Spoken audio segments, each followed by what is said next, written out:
നമസ്കാരം. ഡിവൈഎഫ്ഐയുടെ പ്രസക്തി എന്താണെന്ന് നിങ്ങളെ ഒരു ദൃശ്യം തെളിയിക്കും. തൂരിൽ നിന്ന് പുറത്തു വരുന്നതാണ് UDFിന്റെ തെരഞ്ഞെടുപ്പ് വിജയാഹ്ലാദം. ഈ വിജയാഹ്ലാദം എന്ന് പറഞ്ഞാൽ ഇവർ ഈ പുറമേ മാത്രമാണല്ലോ ഒത്തു നിൽക്കുന്നത്. ഇന്റേണലി എന്ന് പറഞ്ഞാൽ ഇന്ത്യയും പാകിസ്ഥാനും ഇത്രയും ശത്രുത കാണൂല.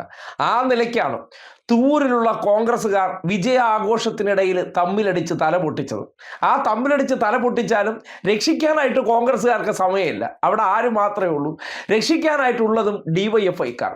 അതും ഡിവൈഎഫ്ഐ ഈ നാട്ടിൽ ചെയ്യുന്ന സാമൂഹ്യ പ്രവർത്തനത്തിന്റെ ഭാഗമായിട്ട് പലയിടങ്ങളിലും ജനങ്ങൾക്ക് ഗുണകരമായിട്ടുള്ള കാര്യങ്ങൾ എന്ന നിലയ്ക്ക് ഈ ആംബുലൻസുകൾ മേടിച്ചിട്ടിട്ടുണ്ട്. എന്തെങ്കിലും അത്യാവശ്യം വന്നാൽ പാവപ്പെട്ട മനുഷ്യരാണല്ലോ, എല്ലാവർക്കും ഈ നാട്ടിൽ നിലനിൽക്കുന്ന ആംബുലൻസിന്റെ ഭീമമായിട്ടുള്ള തുക ചിലപ്പോൾ കൊടുക്കാൻ കഴിയില്ല. അതുകൊണ്ട് എന്ത് ചെയ്യുന്നു?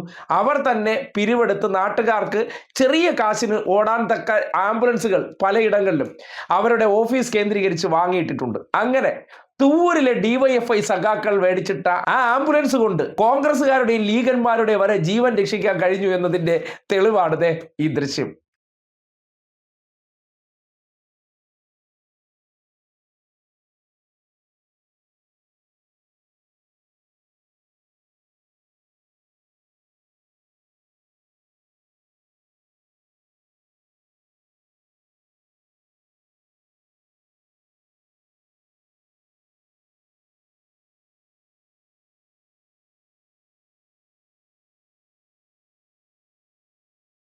കണ്ടില്ലേ?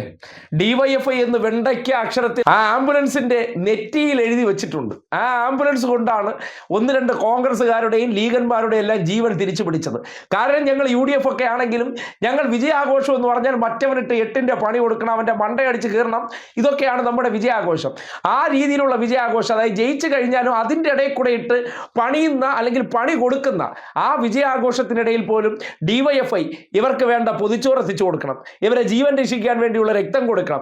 എന്തിനേറെ പറയുന്നു, തമ്മിൽ തല്ലി വഴി കിടന്ന ഇവനെയൊക്കെ എടുത്ത് ആശുപത്രി കൊണ്ടുപോകണമെങ്കിൽ ഡിവൈഎഫ്ഐ പ്രവർത്തകർ വരണം, അവരുടെ ആംബുലൻസ് വരണം, അവർ ആശുപത്രിയിൽ എത്തിച്ച് ജീവൻ രക്ഷിച്ചാൽ ഇവന്റെയൊക്കെ വീട്ടിലെ അച്ഛനമ്മമാർക്കുണ്ട്. ഇല്ലെങ്കിലോ അവർക്കൊരു മകൻ നഷ്ടപ്പെടും. കാര്യം ഇവരുടെ ആഹ്ലാദ പ്രകടനവും ആഘോഷ പ്രകടനവും എന്ന് പറഞ്ഞാൽ പുറത്തുനിന്ന് ആരെങ്കിലും വന്നല്ല, അകത്തുള്ളവരുടെ തമ്മിൽ തല്ലിന്റെ കേന്ദ്രമായി മാറുന്നു. ആ കേന്ദ്രങ്ങളിൽ പോലും ഡിവൈഎഫ്ഐയുടെ രക്ഷാപ്രവർത്തനം ഉള്ളതുകൊണ്ടും സംവിധാനങ്ങൾ ഉള്ളതുകൊണ്ടും ചില ജീവനുകൾ ഇന്ന് ഈ ഭൂമിയിൽ നിലനിൽക്കുന്നു എന്നുള്ള യാഥാർത്ഥ്യം കൂടി പുറത്തു വരികയാണ്. ഇതുകൊണ്ടാണ് ഡിവൈഎഫ്ഐ എന്ന സംഘടന ഈ നാട്ടിൽ കൂടുതൽ പ്രസക്തമാകുന്നത്.